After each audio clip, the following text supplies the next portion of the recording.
تو یہ کوئی آ کر بتاتا نہیں ہے کہ ارے میاں ادھر آؤ آپ شاعر ہو. یہ انسان کے اندر سے چیز اٹھتی ہے، اور یہ آج کل کے نوجوانوں کو ضرور سوچنا چاہیے. سر تہذیب حافظ اور علی زریون جیسے پاپولر نوجوان شاعر، ان کو بھی لوگ کرٹیسائز کرتے ہیں کہ وہ معیار کے شاعر نہیں ہیں، تو سر اس کے بارے میں آپ کیا کہیں گے؟ دیکھیں، آپ نے 2 نام لیے، اس طرح کے اور نام بھی لیے جا سکتے ہیں.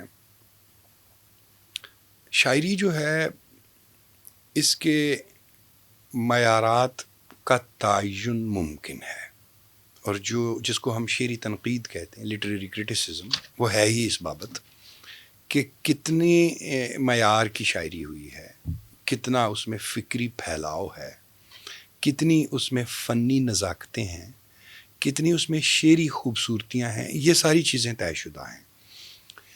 ایک بات میں آپ کو بتانا چاہتا ہوں کہ پاپولر ہونے کا یہ ہرگز لازمی مطلب نہیں کہ آپ عمدہ یا معیاری شاعر بھی ہیں. یہ 2 الگ چیزیں ہیں. پاپولر ہونا اور بات ہے، جی. ایک اعلیٰ درجے کا شاعر ہونا یہ ایک اور بات ہے. اپنے زمانے میں غالب بالکل پاپولر نہیں تھا، بلکہ اس کے جو اس کے معاصرین تھے، جو اس کے ساتھ کے شعراء تھے، وہ تو کہتے تھے کہ اس کا تو کلام سمجھ ہی نہیں آتا.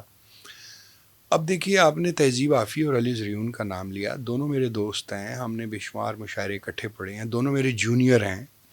ابھی پچھلے ہفتے منڈی بہت دین کا مشاعرہ تھا جس میں میری صدارت تھی، اور علی زریون نے میری صدارت میں کلام پڑھا. اسی طرح تہذیب حافظ نے میری صدارت میں کئی دفعہ مشاعرے پڑھے ہیں. دونوں مجھے عزیز ہیں. ان کے بارے میں جو میری کنسیڈرڈ اوپینین ہے وہ میں آپ کے سامنے رکھ دیتا ہوں. وہ یہ ہے کہ ان کے پاس، یا ان جیسے پاپولر شاعروں کے پاس، اچھا کلام بھی ہے، درمیانہ کلام بھی ہے، اور ہلکا کلام بھی ہے.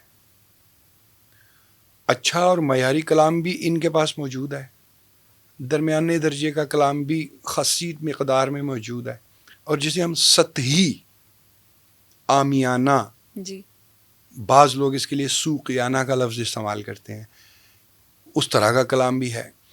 اب یہ اس عہد کا ذوق ہے کہ مشاعروں میں انہیں اپنا وہ کلام سنانا پڑتا ہے جو دراصل عامیانہ اور سطحی ہے، اس لیے کہ شور ہی اس کلام پہ مچتا ہے. اب تہذیب حافظ اور علی زریون یا شہزاد نیر یا رحمان فارس یا عمار اقبال بیٹھ کے تو ایک گہری فلسفیانہ نظم یا غزل شروع کر دیں تو جو یونیورسٹی کے اسٹوڈنٹس ہیں کیا کریں گے؟ چپ کر کے بیٹھ جائیں گے. ایگزیکٹلی.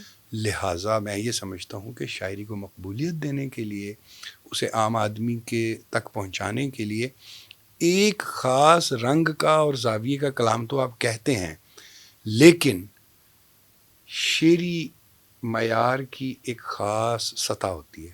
بالکل. اس سے نیچے کسی صورت بھی شاعر کو نہیں جانا چاہیے.